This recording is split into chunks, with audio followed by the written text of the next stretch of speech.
Vamos aí então falar agora um pouquinho da comunicação disciplinar, que está aí, começa no artigo 56 do Código de Ética.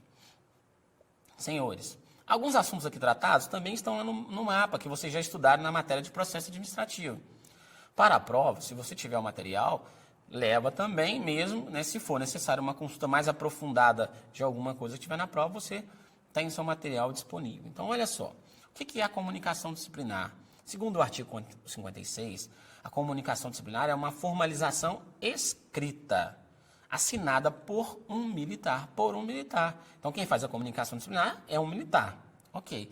Essa comunicação disciplinar, ela deve ser clara, concisa e precisa, sem comentários, sem opiniões pessoais. Eu não tenho que falar que o militar chegou atrasado e ele sempre chega atrasado porque ele é mau militar. Eu tenho que falar que ele chegou atrasado data tal, tal horário, porque ele estava escalado para tal chamada. Clara, concisa e precisa, sem comentários, data, hora e local, sempre, né, que possível, como regra.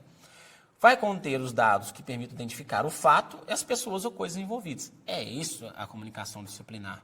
Ok, por isso que nós temos um modelo, mas essa comunicação, temos um modelo, é a formalização escrita. Ok.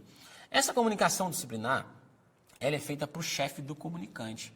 Ela é dirigida ao chefe do comunicante. Esse chefe do comunicante, conforme vocês viram na matéria de processo administrativo, vai dar início, então, ao processo de comunicação disciplinar, né? Aquelas autoridades competentes até um nível mínimo de comandante de pelotão podem instaurar o processo de comunicação disciplinar, abriu o termo de abertura de visto, REDS, 5 dias úteis para a pessoa se defender. Detalhezinho, a comunicação disciplinar, ela vai ser apresentada no prazo de 5 dias úteis, contados da observação ou do conhecimento do fato. O que é a pegadinha aqui? O que muda no entendimento? Senhor, muda o seguinte, senhores. Se você hoje observou um militar sem boina, você, segundo o artigo 8º, você sendo superior ou mais antigo, você tem um dever de comunicá-lo disciplinarmente. Você viu ele sem boina, você tem um dever de comunicá-lo disciplinarmente. Ok. Você tem 5 dias úteis, porque você observou, você tem 5 dias úteis para fazer essa comunicação disciplinar, a contar do primeiro dia útil posterior, segundo o Código de Ética. Então, tem 5 dias úteis para fazer a comunicação. Ok, observação do fato, tranquilo. E a segunda hipótese, professor, conhecimento do fato. Ora, essa segunda hipótese, que é o X da questão. A segunda situação quer dizer que enquanto não prescrita a transgressão disciplinar, e hoje nós temos a prescrição no artigo lá 508 do MAPA, né? Enquanto não prescrita a transgressão disciplinar, quer dizer que a administração pode tomar providência. Então, se a administração tomou conhecimento de um vídeo que já tenha passado aí, né, 1 ano, por exemplo, e ela tomou conhecimento que eu estava sem boina, já tinha passado 1 ano, mas ela tomou conhecimento, a partir daquele conhecimento, ela tem 5 dias úteis do conhecimento do fato para fazer a comunicação disciplinar.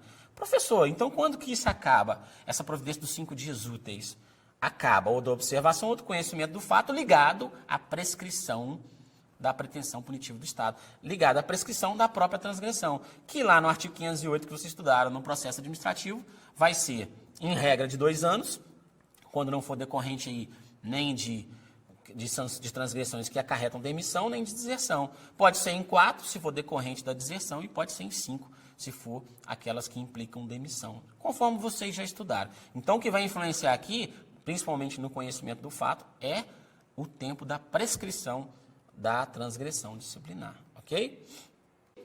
Vamos falar do recurso disciplinar.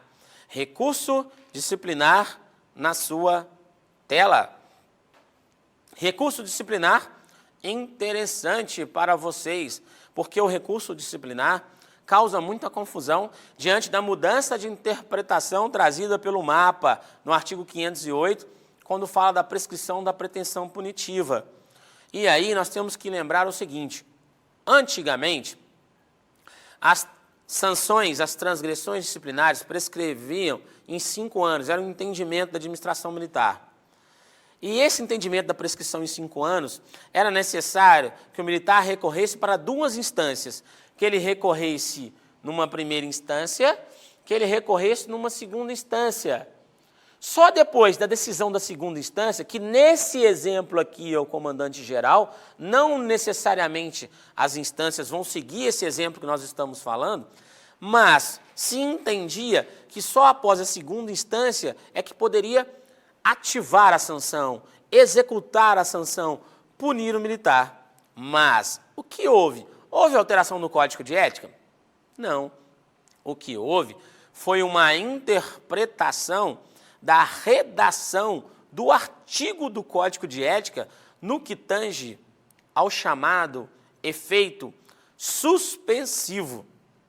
O efeito suspensivo previsto no artigo 60 do Código de Ética nos dá a entender hoje, atualmente, que o militar só tem esse efeito suspensivo até a decisão de primeira instância, porque o artigo 60 fala que o militar que for punido, ele pode recorrer e esse recurso tem um efeito suspensivo.